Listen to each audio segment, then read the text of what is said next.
over the weekend, Chiefs receiver Rashee Rice, who's had multiple off-field incidents this year. The street racing in Dallas in late March. There's the allegation of assault that, at last word, the alleged victim wanted the case to be dismissed, but still it created an issue for the Chiefs and for Rice. Here is Rice, who is facing 8 felony counts from that street racing crash, on what he has learned from his issues this offseason. Just honestly, taking life day by day and being, grateful for every day. Nothing, possible without the grace of God, so we're just out here trying to share the love and, be blessed for every opportunity we get. I've learned so much from that. All I could do is, mature and continue to grow from that, and this is, a step in, a better direction for me.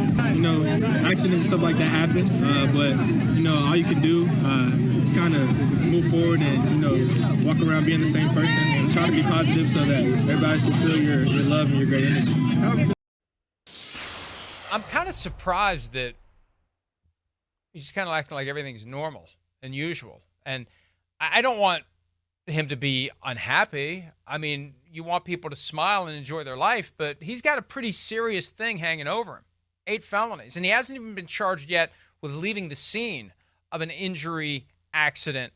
That's still potentially going to be added to the 8 felonies he already faces. It's a pretty serious deal. And when he says, I need to mature and grow, I don't know the answer to this question, but at what age should most people be expected to have matured and grown to the point where they realize you should not be racing at speeds in excess of 100 miles an hour among other cars and weaving? And I mean, it doesn't take a lot of maturity to understand that that is a reckless act that could get people killed. And he's lucky nobody did get killed. So the whole thing has just been odd to me. And I think the Chiefs are hoping that they can speak to his better angels, that he gets influenced by the wrong people when he goes home to Dallas, and they just need to keep him out of Dallas as much as they can. Yeah, I think what you're talking, you want him to show a little remorse, right? But at the same time, yeah, I mean, again, he's trying to move on with life. He's trying to be happy and put a positive face on things and be a part of the community and keep a positive spin on things, certainly. It was reckless. It was stupid. We all know that. I mean, hopefully he realizes that too. He does. I mean, yes, he put people's life in a bad situation, in danger. But yeah, I mean, at the end of the day, I think this is where, as I told you, I think when the first incident happened, like, I think the Chiefs think the kid's got a lot more good than bad in them. That's for sure.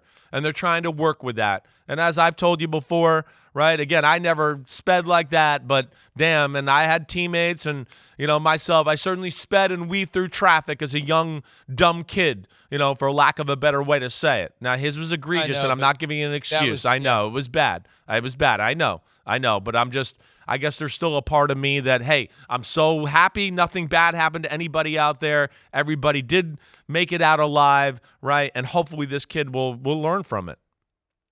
I'm trying to think of the best way to articulate this, and it may be a sign that I still need to mature and grow. But I would like to think that part of the maturity and growth he's looking for would have told him in these months while these serious charges are pending, and while this thing occurred that you were directly involved in, both cars registered to him. Yeah.